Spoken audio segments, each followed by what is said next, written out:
University of leads کی research کے مطابق جس کمپنی کے کارپوریٹ بورڈ میں کم از کم ایک خاتون ہو، اس کمپنی کے دیوالیہ ہونے کے مواقع کم ہو جاتے ہیں، اور اگر 2 خواتین ہوں تو مزید کم ہو جاتے ہیں۔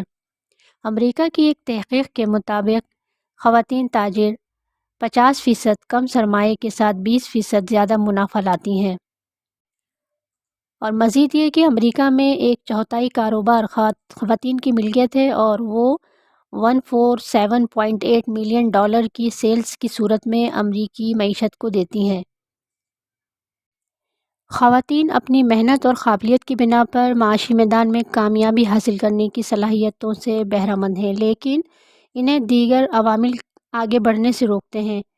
تجارت اور کاروبار کے حوالے سے خواتین کو جن رکاوٹوں کا سامنا ہے، ان میں سب سے اہم امتیازی قوانین ہیں، جن کی وجہ سے وہ معاشرے میں اپنی صلاحیتوں کو بروئے کار نہیں لا سکتیں۔ ورلڈ بینک کے سروے کے مطابق دنیا کی 143 معیشتوں میں 90% کی کم از کم ایک پالیسی ہے جو خواتین کے حقوق کے حوالے سے فرق ظاہر کرتی ہے۔ 28 معیشتوں میں 10 اور اس سے زیادہ ایسی ہیں جو مرد و عورت کے حوالے سے قانونی تضادات رکھتی ہیں۔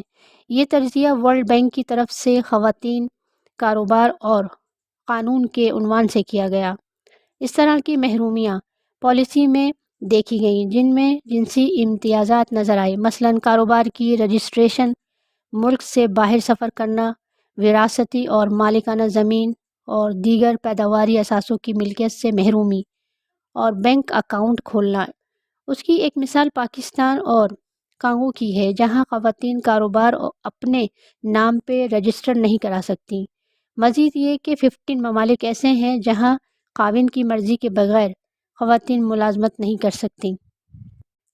بہت سے ممالک ابھی تک ایسے ہیں جہاں خواتین کے حوالے سے جنسی امتیاز کے خلاف قانون سازی نہیں کی گئی۔ بہت سے ممالک نے قانون سازی تو کی، لیکن وہ بھی جنسی ہراساں کرنے کو یا برابر تنخواہ جیسے معاملات کو جگہ نہیں دیتے، جنہیں ILO کے کنونشن نمبر 100 کے تحت تحفظ حاصل ہے۔ مزید یہ کہ قانونی رکاوٹیں جنسی و دقیانوسی خیالات جن کا تعلق قبائلی ڈھانچے سے ہے، جو کہ خواتین کو گھر میں رکھنے میں زور دیتے ہیں بنسبت کام کے، لہٰذا یہی وجہ ہے کہ خواتین چھوٹے بزنس پہ توجہ دیتی ہیں جو کہ وہ گھروں کے اندر رہ کر انجام دے سکتی ہیں، لیکن چھوٹے کاروبار پہ توجہ مرکوز کرنے کی وجہ سے، خاص طور پہ ملک کی سرمایہ کاری کی پابندیوں سے خواتین متاثر ہوتی ہیں اور معاشی اتار چڑھاؤ یا معاشی مندی کا بہت جلد شکار ہو جاتی ہیں۔ کتاب کی بقیہ اقساط تسلسل کے ساتھ آئندہ ویڈیو میں پیش کی جائیں گی۔ اس وقت تک کے لیے اجازت دیجیے۔ آپ سب کا بہت شکریہ۔